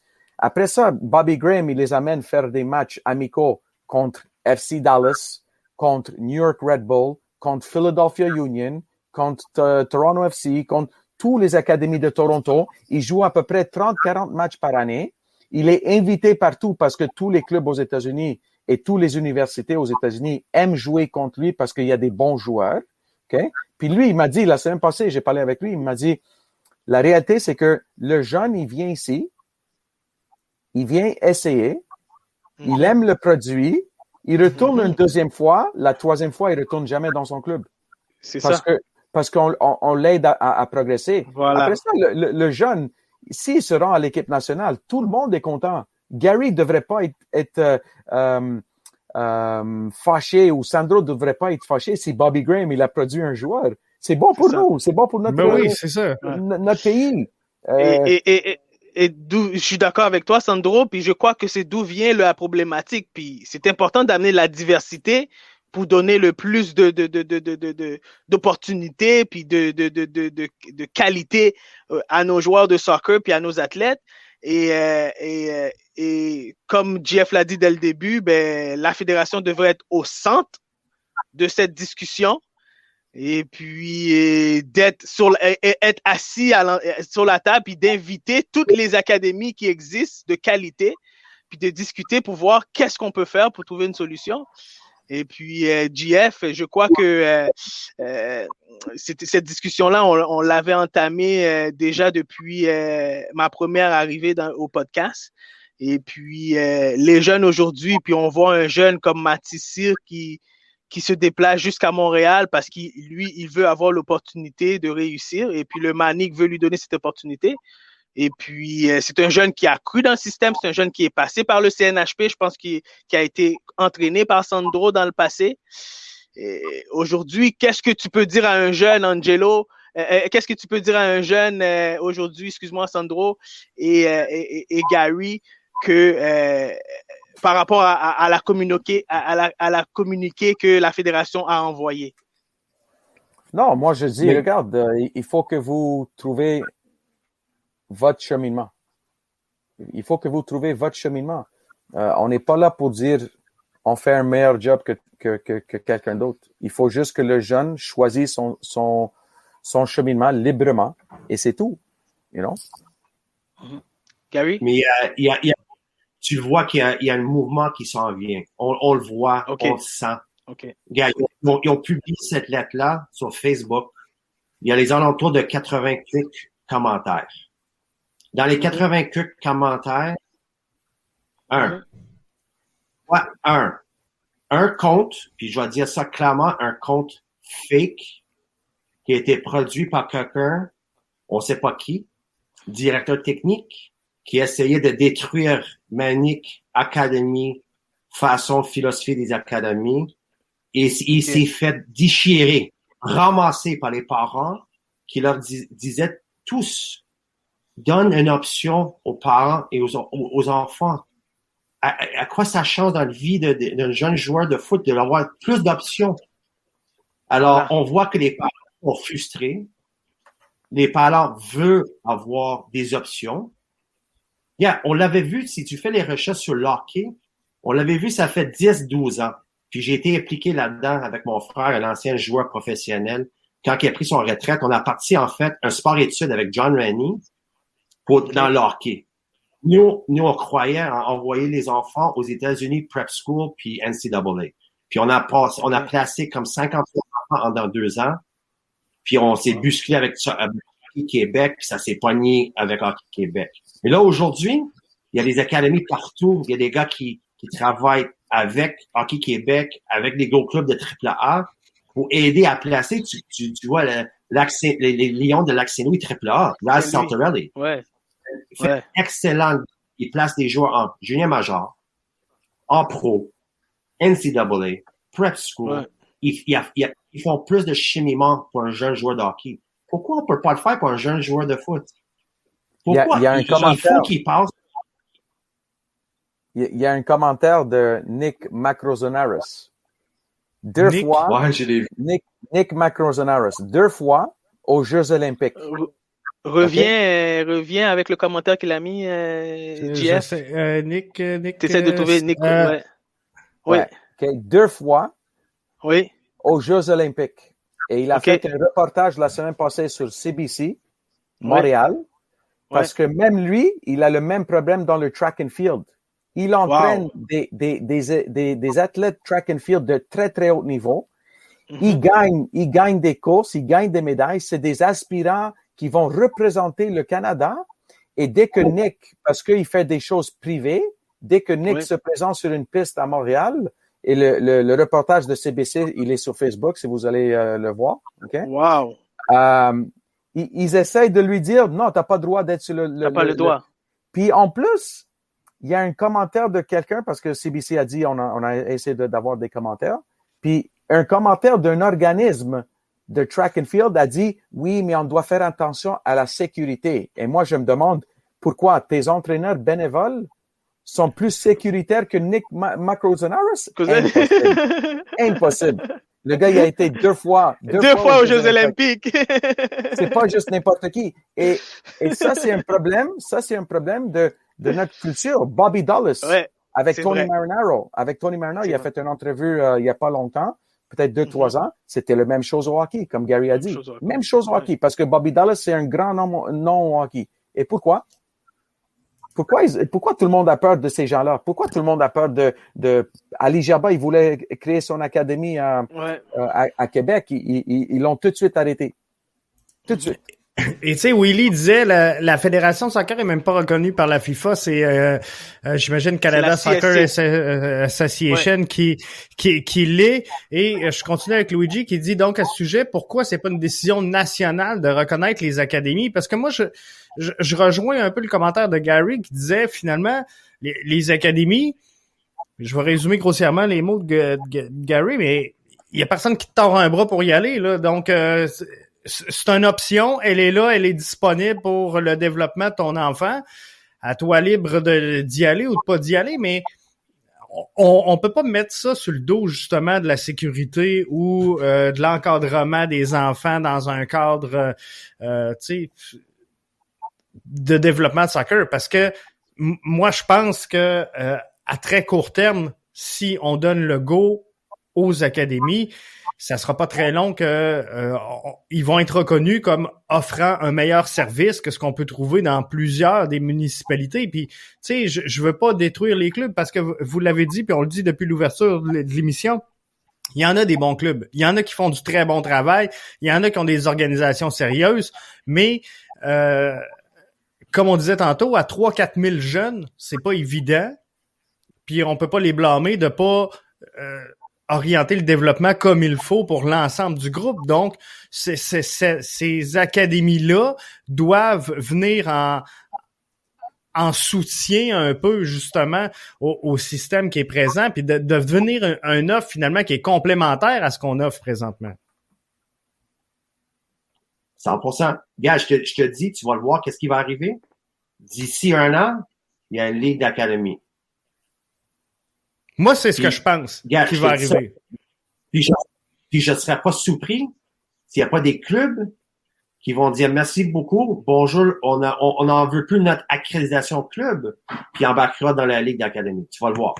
Parce que il faut à un moment donné se demander, c'est quoi qu'on a pour notre argent? Parce qu'il y a un coût pour être affilié avec le Fédé. Ça, c'est la question. Alors, je l'ai souvent dit, ça. C'est quoi qui... Parce qu'au bout de ligne, on est tous là pour les enfants. Alors, au bout de ligne, c'est l'enfant. Alors, si moi, je suis en train de payer pour un service qui est pas là, bah, dans n'importe quel domaine, tu signes un contrat pour le déneigement, le gars, il vient pas tout l'hiver. Tu vas-tu y payer? Tu vas-tu y payer l'année prochaine? Non. Mais là, qu'est-ce qui est en train d'arriver? C'est un manque de... On retourne toujours sur le même mot, mais c'est un manque de développement. Les parents rentrent avec l'idée de développement pour leurs enfants. Ils paient un montant 300, 600, 1000. On entend des rumeurs que l'année prochaine, dans les clubs nationaux, que les frais vont dans les alentours de 3 000 pour être dans un club avec 4 000 personnes. Et les chiffres comme ça, là, il faut que je sorte mon calculatrice sur mon iPhone. C'est rendu, c'est un machin de business, du bon cash flow là-dedans. Mais le mot développement, à un moment donné, va disparaître.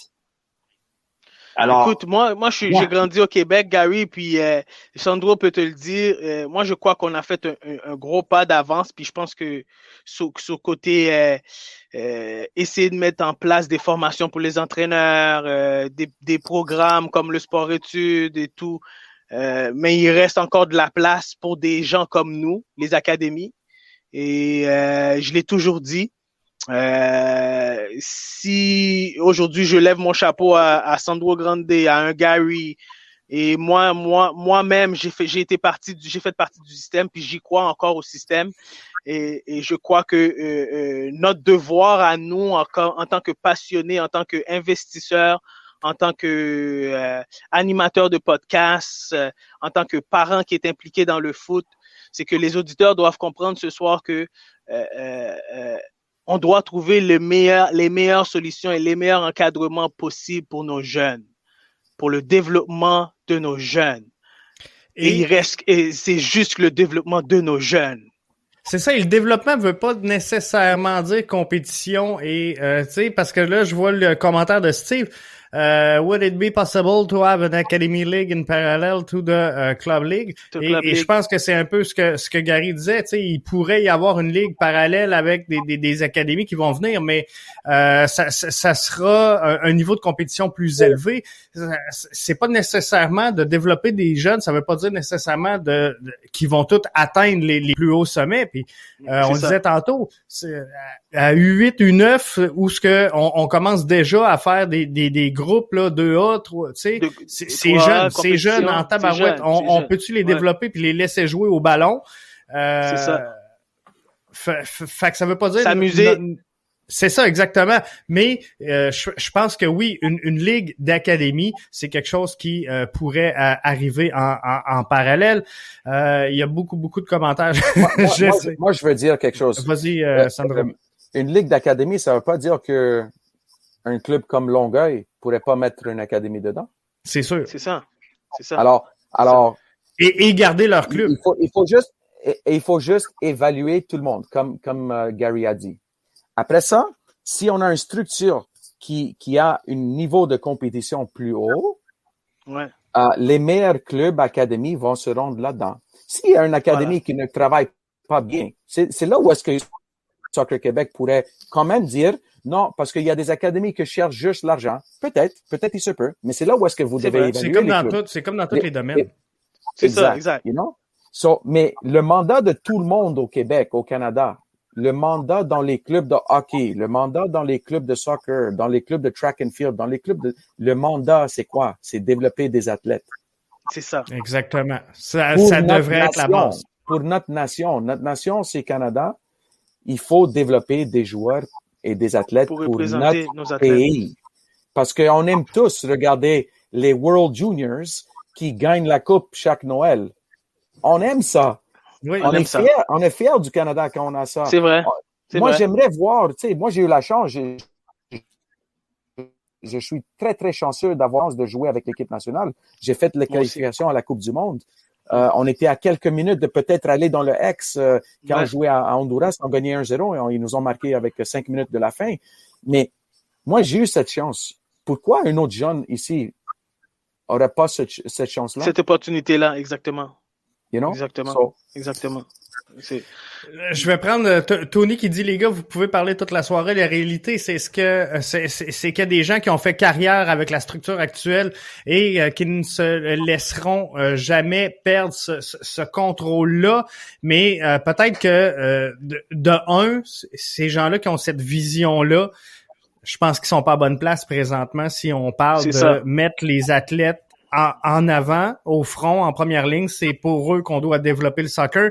Et de deux, les gens qui font carrière dans la structure actuelle, faut s'entendre, ils ont rien à perdre à voir arriver des académies dans le portrait, parce que on va se dire une chose, Sandro le disait, le but, c'est de développer des joueurs pour la sélection nationale. Éventuellement, ça devrait être le but ultime. Donc, plus on va avoir de ressources de qualité, plus on va produire des joueurs. Donc, la structure actuelle n'a pas à se sentir ébranlée. Et au contraire, tantôt, je reviens encore là-dessus, mais on parlait de clubs de 3-4 000 joueurs. Ben, eux autres, si on les soulage d'une coupe de sang, parce qu'on a des académies de qualité qui vont prendre des bons joueurs et les faire progresser, on aide tout le monde. On aide la structure, on met de l'air dans le système. Voilà. Je pense que c'est win-win pour tout le monde. Exactement.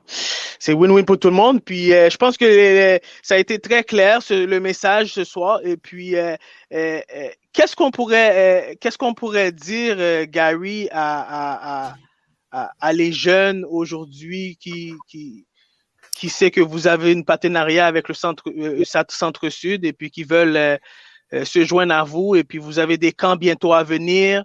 Parce que là, ça reste, hein? Tu sais, ouais, malgré là, les gens pouvaient être inquiétés là avec l'apparition de la lettre de Québec Soccer, mais le Manic a confirmé que les essais et voilà. Les essais de Centre-Sud Laval sont prêts à commencer. On continue d'aller de l'avant. Il n'y a rien qui est cancellé pour le papier qui a été mis. Non, il n'y a rien qui est cancellé. Ce samedi, parfait. Dimanche,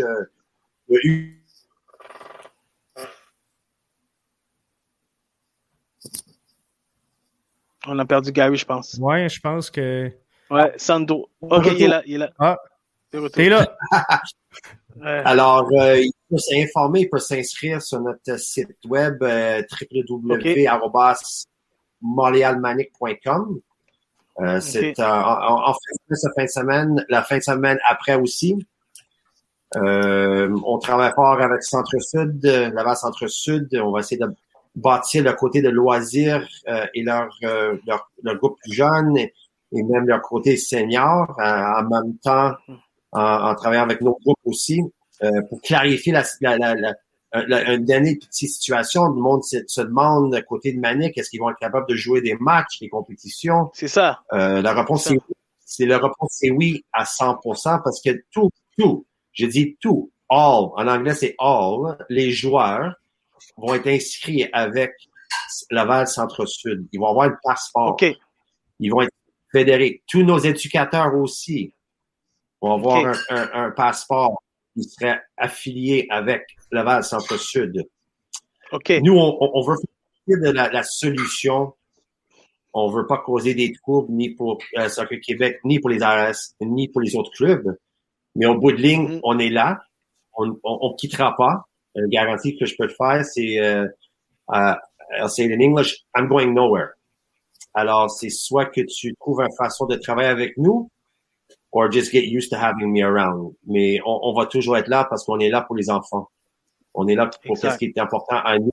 Quand je dis nous, je parle de tout le groupe de Manic et c'est vraiment le développement des jeunes enfants.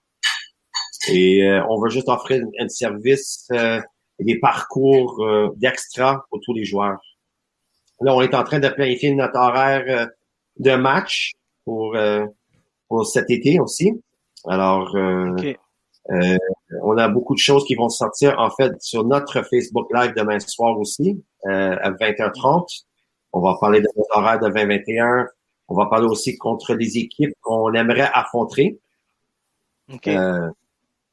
C'est sûr, il y a des équipes qu'on aimerait bien jouer. Alors, aussitôt que tous nos joueurs sont signés, tous nos joueurs ont des passeports, c'est là qu'on va commencer avec les courriels en demandant d'avoir les matchs amicaux contre les gros clubs, contre les compétitions. Vas-y, Arius.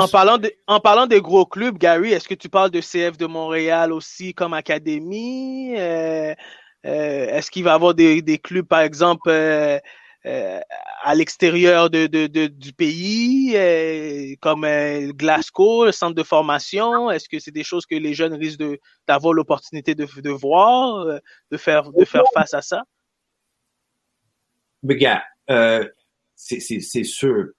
On veut être une académie de qualité et pour voir si on est en train de faire notre job, il faut jouer contre les meilleurs. Puis aujourd'hui, c'est qui les meilleurs? C'est CF. Alors, si vraiment on veut voir qu'est-ce qu'on fait côté de notre développement? C'est sûr que le courriel va aller chez CF. On va leur demander pour les matchs amicaux, c'est sûr. Mais, c'est bien. Première chose, de nos équipes, de faire inscrire tous nos joueurs, c'est à Laval Centre-Sud qui ont eu des passeports. Et c'est de là qu'on va commencer à ouvrir la porte, les matchs amicaux et faire nos demandes tous les groupes d'âge. Mais à répondre à votre question, avoir la chance de jouer contre CF Montréal, pour moi, ça serait, pour les enfants, ça serait le rêve. Oui, ça serait le rêve, c'est ça. C'est meilleur qu'aller au Québec. Si je dirais aux enfants de 15 ans que samedi prochain, tu vas jouer contre CF Montréal, my God, il ne donnera pas pendant 2 jours. C'est normal. Et on va aussi jouer contre des gros clubs académiques en Ontario, puis en Vision aussi avec quand la pandémie va être finie, on va sûrement amener des groupes et les équipes en Europe, en Italie, en Écosse, en Angleterre. Alors non, le futur est on a hâte, premièrement, la pandémie qui arrête, on a pu cette pandémie puisse s'entraîner, commencer le développement et affronter des autres équipes et clubs ici Québec et Ontario aussi. Et parallèlement à tout ça, Gary, est-ce qu'il y a des discussions qui se poursuivent avec Soccer Québec au niveau de justement des liens avec les académies ou présentement c'est le silence tranquille? radio. Gars, je suis ouvert. Mon courriel n'a jamais changé. Mon numéro de téléphone n'a jamais changé. Ils ont les données. La porte est tout à ouverte. J'ai rien contre Soccer Québec. Honnêtement, je suis où ce que je suis aujourd'hui. Puis franchement, il y a des gens à Soccer Québec qui m'ont aidé à me rendre ici. Ils m'ont conseillé comment gérer nos affaires côté structure légale, OBS puis tout ça. Alors, j'ai rien contre eux. En fait, c'est le contraire. Chaque annonce de presse ou des choses que je fais, je remercie toujours les gens de Soccer Québec.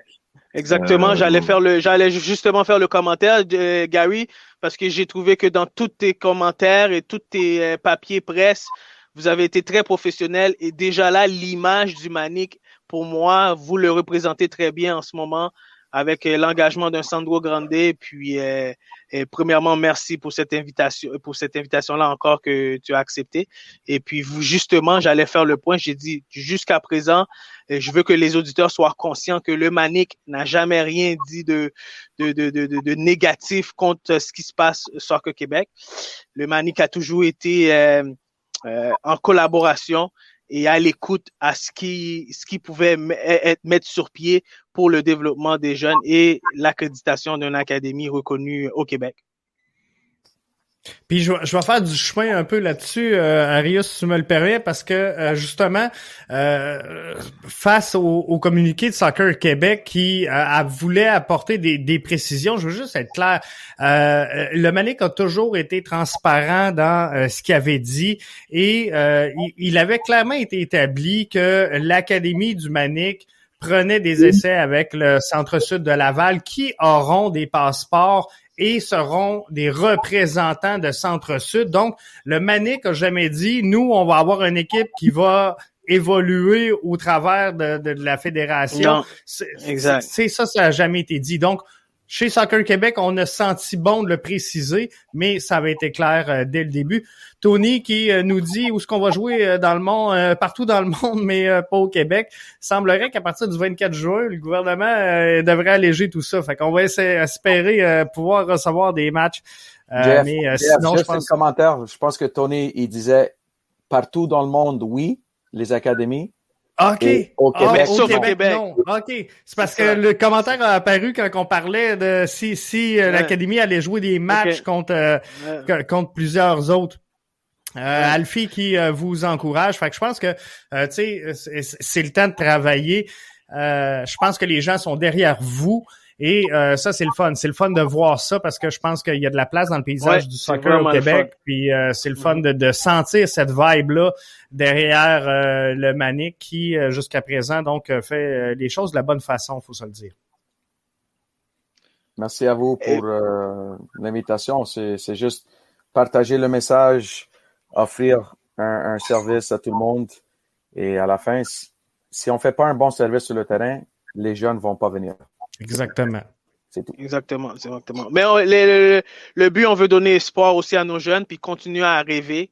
Puis souvent, dans nos conversations avec moi et Gary, on a parlé du mot rêve, et puis Gary, comme petit garçon, a rêvé, puis comme aujourd'hui a des enfants, mais moi aussi, je suis un père de famille, Sandro, toi aussi, JF, on est tous des pères de famille, puis nos jeunes, ils rêvent un jour d'atteindre un certain standard dans la vie, certains niveaux, exactement, et puis, ben, comme père de famille, ben, on devrait être là pour les diriger, puis de les accompagner. Merci beaucoup, les gars. Merci pour votre temps. Merci à vous. Bonne soirée. Donc, en terminant, gang, je vous invite à visiter le site du Manic. J'ai mis le lien ici au bas de l'écran, montrealmanic.com. Ça commence bientôt. Donc, merci d'avoir été là. On se retrouve dimanche pour MLS Franco avec Arius et avec Richard pour analyser les matchs de la semaine. Et on se parlera également de la Ligue des champions de la CONCACAF qui se poursuit. Merci d'avoir été des nôtres. Bonne soirée, Sandro. Bonne soirée, Gary. Bonne soirée, les gars. Merci. Bye bye. Merci. Bye.